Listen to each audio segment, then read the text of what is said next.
Welcome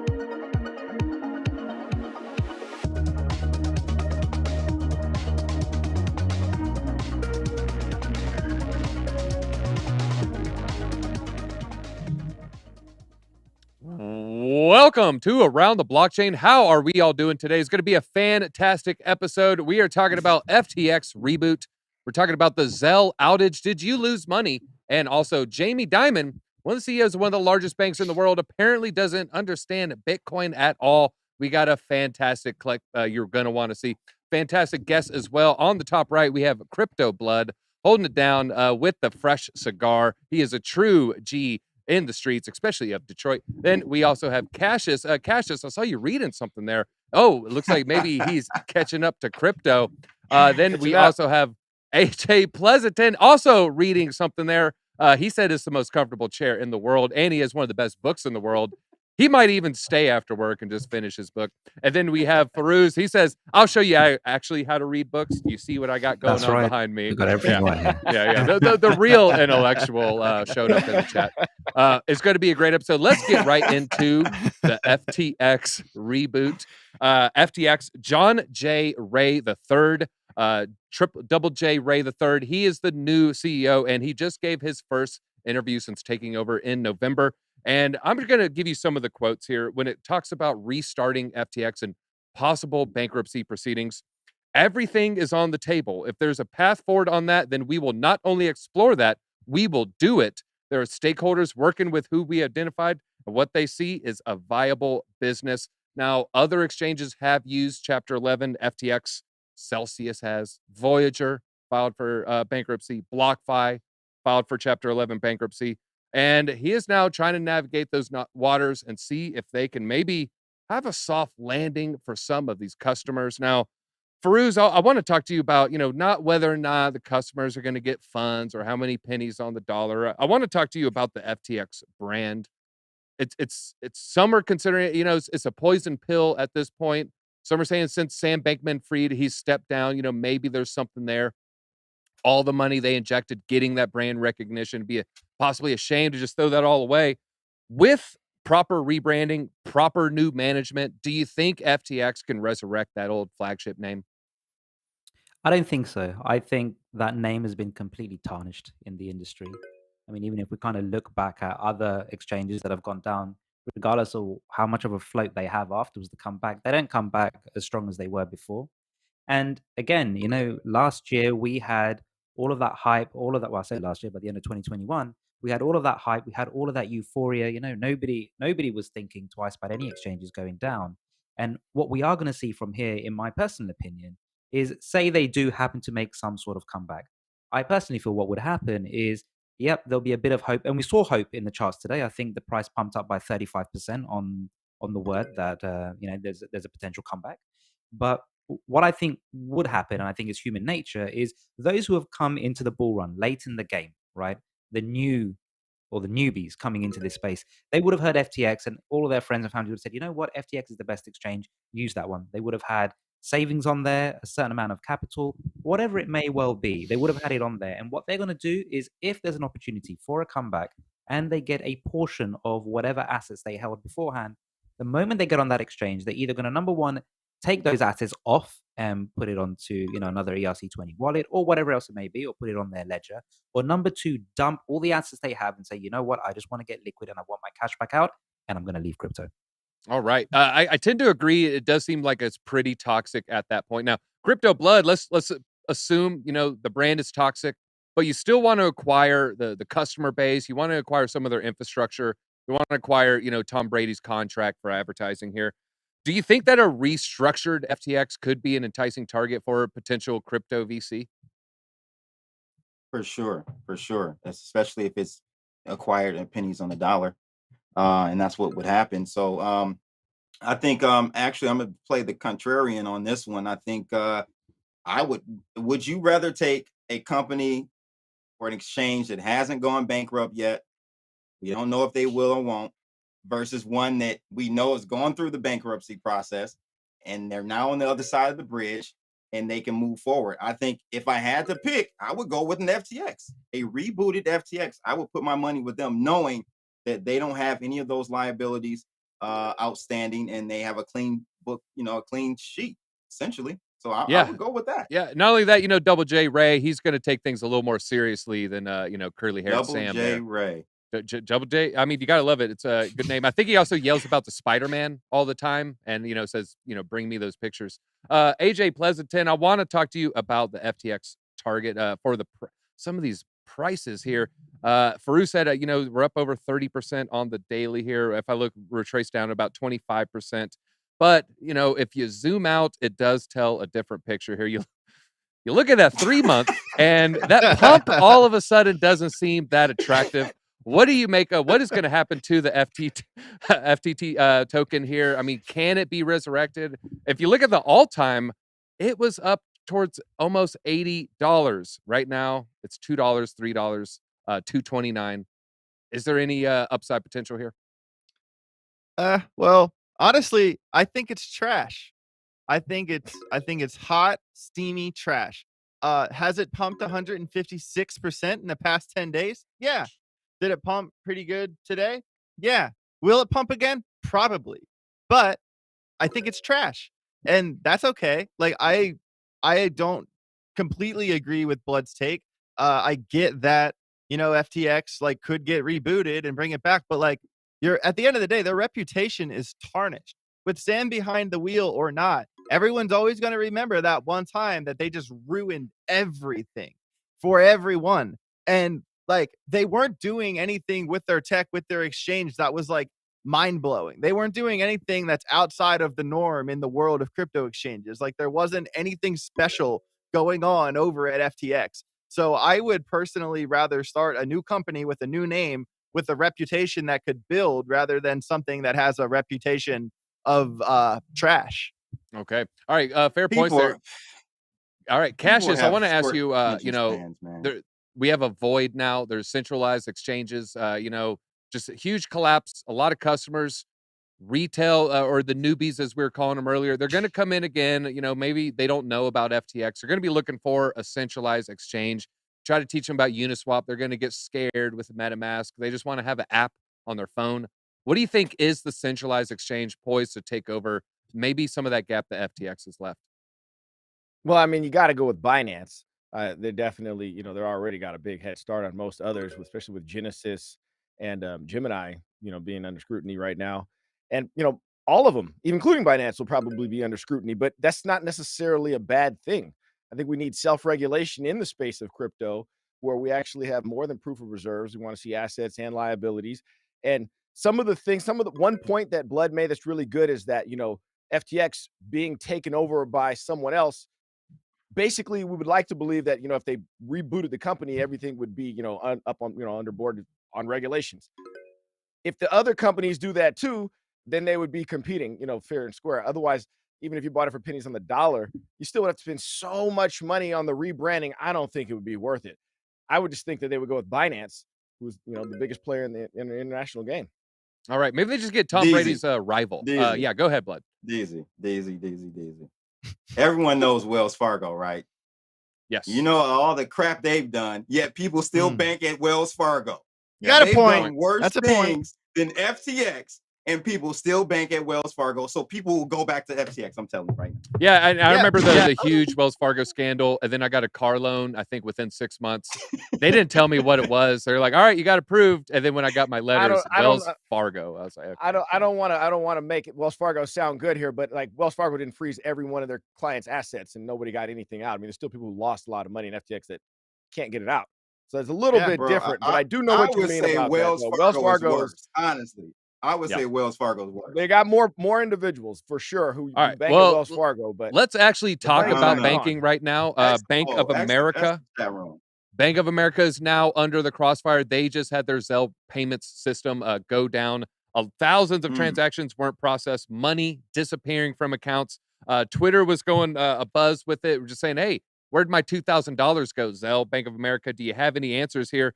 Zelle, of course, is a peer-to-peer transaction network, not Bitcoin.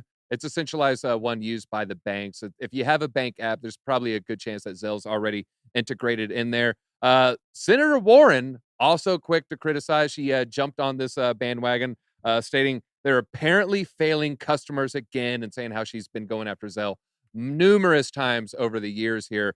Firoz, I want to ask you about the comparisons of banks and blockchain technology. Everyone's just asking for transparency. We need transparency, Zelle. We need transparency. Should there be, or even can there be transparency with the way banks operate? Or is this just a fool's errand that literally will just never happen because it's all just strokes of a keyboard? It's all just strokes of a keyboard. Yeah, of course, they need to keep ledgers internally, right? But those ledgers that are kept internally are only presented as and when they're asked by an authority that has the right to ask for it. Now, in comparison, where we're talking about a centralized system here, there's one person controlling all of it, right? They can turn it off, shut it down, reroute things if they need to, pull back payments if they need to. All of these things can be done. Now, obviously, if we compare it with the likes of, we'll say blockchain technology. There's no point in comparing with any type of digital asset, but with blockchain technology, again, it's decentralized.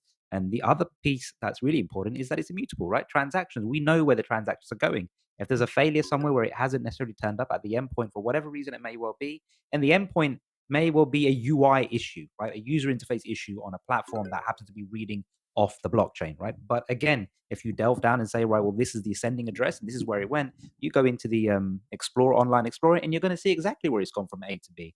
So, but again, the other thing that we need to bear in mind is at some point, regardless, no bank is really going to allow any type of transaction, in my opinion, using just pure Bitcoin technology, for example, right? Payment in Bitcoin to Bitcoin. There you go. In fact, it's going to have to be through a payment rail, because at some point, that Bitcoin needs to be converted into dollars and be used in the real world.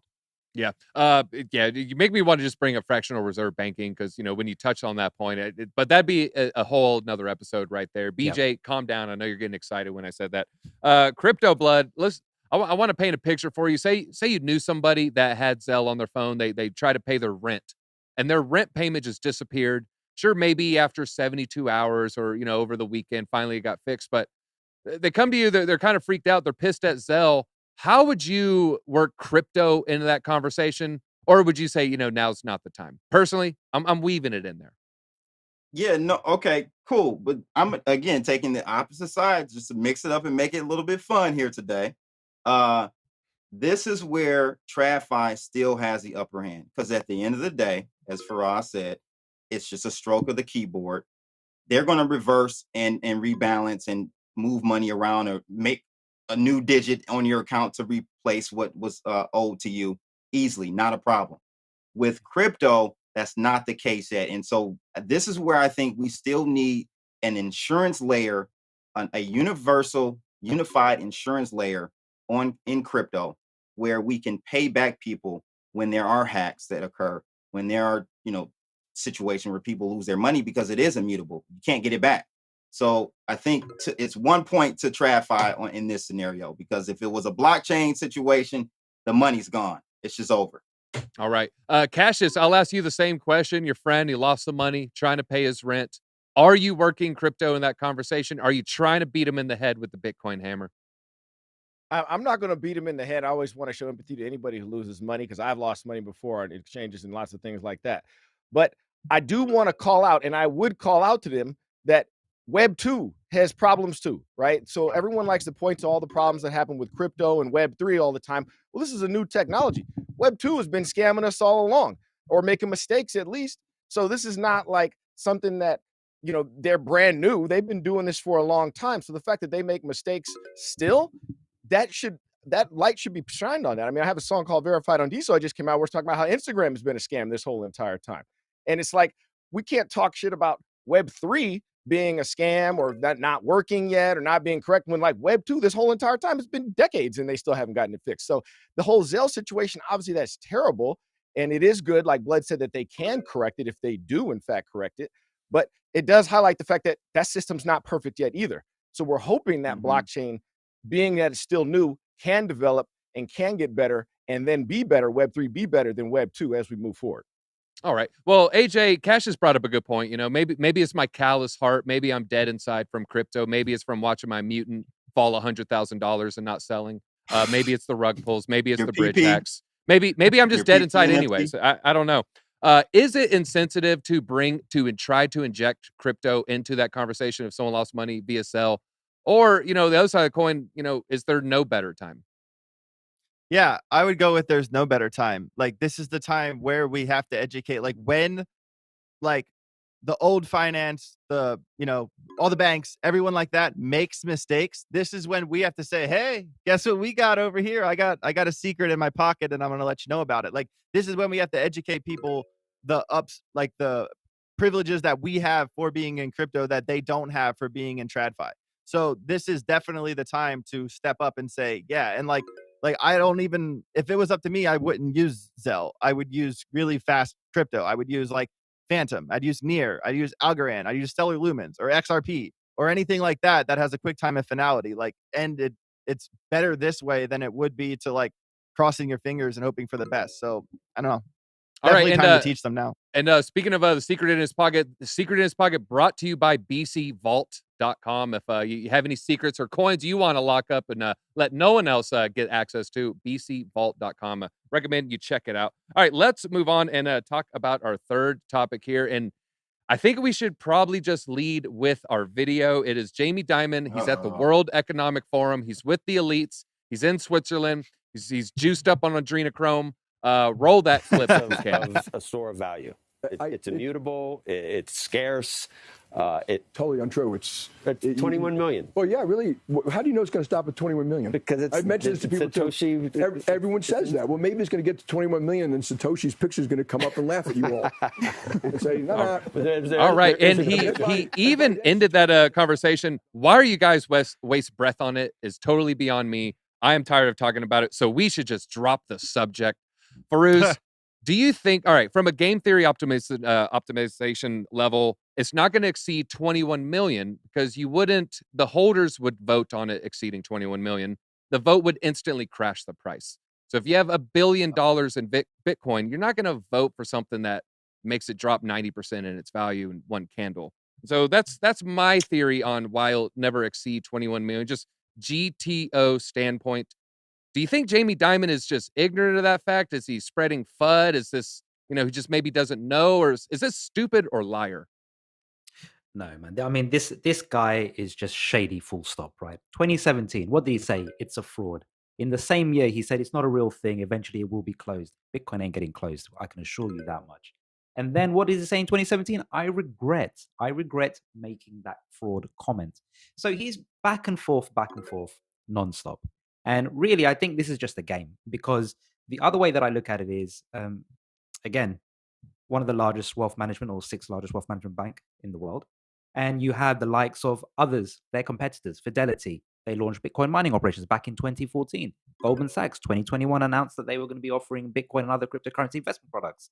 The same with Morgan Stanley. All of their competitors are actually looking into digital assets. They're offering it to their clients. Yet we have Jamie here saying, no, it's not a real thing. And I think that's a load of rubbish, because I think behind locked doors, clearly, some of their high net worth clients are getting exposure to this through whatever type of products they have set up. Yeah, the second I saw that, I just Googled JP Morgan Bitcoin and just the things that they offer, so yeah. if it's total scam, they sure are selling it left and right to their people there. Now, Crypto Blood, it appears that, maybe there's a little misleading here. Maybe there's a little misdirection. Do you think that there's a in-game goal here? Maybe banks controlling crypto? In-game with banks controlling crypto. Is he pushing down the price so they can accumulate? No, but no, he doesn't care about that. Here's my take. Okay, to the point of when the last Bitcoin is mined, then we'll see Satoshi pop out the blockchain and scare everybody, right? This is a real concern to have in regards to the last Bitcoin mined. What do we do at that point? Will we have to, at that point, increase the supply? It's a possibility. I know it's 100 something years away from now, but this is something that you do have to keep in mind. And it's still all of an experiment. We don't know what it's going to look like and what the incentive is for miners to continue to secure the network. Because ultimately, that's what it's all about, right? Securing the network. Miners need to be paid for securing the network. How do we pay them when the inflation is at zero at that point? So, I mean, that point is good. The whole point of this is irrelevant today. he's just talking his book. He's got to talk his book. He's All at right. Davos. I mean, that's what they do. Yeah, no, Crypto Blood's point, Bitcoin is set to stop emissions 117 years from now, if I'm doing the math correctly. And the vast majority of rewards is from additional Bitcoins created. I think Correct. the transaction rewards is less than 1%, but someone have to fact check me Right. on that. So So there have to we, be a you know, lot the of whole thing. People Okay. would say that their pushback would be, well, Bitcoin be at $1 million by then, or $10 million. I mean, we don't know that. Yeah, we don't know that. We don't And know that. you know, we would need transactions you know, to facilitate any kind of rewards. What if Lightning Network 37.4, you know, eliminates the need for a lot of these? There's a lot of questions, but luckily long time away from now. Now, Cassius, I'm gonna throw something a little interesting your way. You know, JP Morgan, other banks, they were fined over $1 billion just the last year for violating securities laws. Do you think that this is why he seemingly is so against public ledger technology? I don't know if that's why. I mean, I think it's inherently his competition, for sure. But just so you guys know, I watch CNBC every day. I watch this interview live, and he goes on to call Bitcoin a pet rock. But at the end of it, he actually calls blockchain technology is something that could be really useful. He definitely differentiates it from Bitcoin, but they don't like to show that clip on the end there. But he definitely talks about blockchain technology. Now, he doesn't say whose blockchain, what blockchain. They're going to develop their own blockchain. But it's still interesting that in a roundabout way, he's an advocate for Web3 if he says that blockchain technology He is a almost good was thing. reading the Bitcoin white paper. Yeah, he doesn't like the payments part of it because he's a bank, right? He doesn't like the money transacting part of it. He wants to control all the money and have everything get squeezed through Chase Bank. That's what he wants. So I obviously, like, Bitcoin being decentralized is obviously his competitor. I definitely got to agree with Blood. He's talking his book. There's no way he's ever going to come out and be like, yeah, Bitcoin is great. Like, there's no way he's ever going to do that. So All right. that's just what it is. I always stay tapped to the mainstream though, because I want to see this kind of stuff live in real time. I almost filmed it and put it on Twitter because I was like, when you called it a pet rock, I was like, okay. Yeah. Yeah. And then When you said a Joe tap to said- the Joe said- May, I think you're gonna say Matrix Yeah. there for a second. Go ahead. He said a $20,000 pet rock then, I guess, huh? So Yeah. It's well, I remember those ETH rocks. They're going for a lot more than $20,000. I mean, they got Protect Philippe for 150,000. So I mean, what's the difference? yeah. AJ, I all want to ask you this. You know, do you think that Jamie Dimon is going to change his stance publicly on crypto? And if so, what asset do you think that he is going to say is attractive? Is it going to be Bitcoin? Is it going to be Ethereum, Hex, baby Elon Doge, Bonk? What coin do you think he might capitulate on? All right. Well, first question. I don't think he'll ever change his stance. Like kind of I touched on before, crypto, Bitcoin is a threat to the legacy system. So the legacy system is going to say anything they can to argue against that. Like, we're coming for his job. The whole point of Bitcoin, of crypto, is to eliminate the middlemen. And unfortunately for him, banks are the middlemen. And I kind of think that as crypto steps up adoption over the next, like, I don't know how many years, but eventually the banks will fade out unless they adopt crypto, which they are already doing because they see the temperature of the game here and they're adopting quick. Banks have to find a way to stay relevant. So I of course, like everyone has said, of course this is his angle. Of course this is what he is saying. He really can't say anything else. If you were calling for relevancy, your best thing to do is to just make fun of the person coming for you. That's just what the game is. That is the game. So what crypto would he go for? I mean, if he's not going for Bitcoin, the time of finality is too slow, stuff like that. I don't know. He could probably go for XRP, Algorand, Near, Banker's coin. Stellar, Yeah. Lumens. Yeah, I mean, maybe XTP if he wants a really good pump, something like that. But you know what it is. All right, you worked it in. All right, Worked it in. Firoz, I'm gonna ask everybody. We can do a little lightning round, and we'll end it here. What coin do you think he's more likely to buy first? Bitcoin, Ethereum, or USDC? USDC. I tend to agree. Crypto Blood. No. Ethereum. Ethereum. Any particular reason? Really? My reason for Ethereum is this is where all the innovation's happening. Okay, so maybe the smart contracts capability gets him excited. All right, Exactly. Crypto Blood. What is he buying first? Bitcoin, Ethereum, USDC? USDC, baby. USDC. AJ, I think XRP is actually a pretty good guess, but out of those three, Bitcoin, Ethereum, USDC. Ethereum. All right. And Cassius, after he buys, the latest album that you dropped, what is the next crypto he's going to buy? Bitcoin, Ethereum, USDC. USDC, they're going to try to make it the CBDC, so he wants to have as much of it. Exactly. All right. All right. Exactly. Hey, maybe Tether. Who knows? No, probably not Tether. Maybe DAI, DAY, maybe. All right. That is all we have time for. A little bit shorter. We're going to have a special guest on tomorrow's episode. You're going to definitely want to catch that. Maybe. I'm not even going to give a hint. Not going to give a hint. But Firoz looks like a narrowly edged out. We had a tie for second. Firoz, you got first place. Feel free. Leave us with some parting thoughts, please, sir.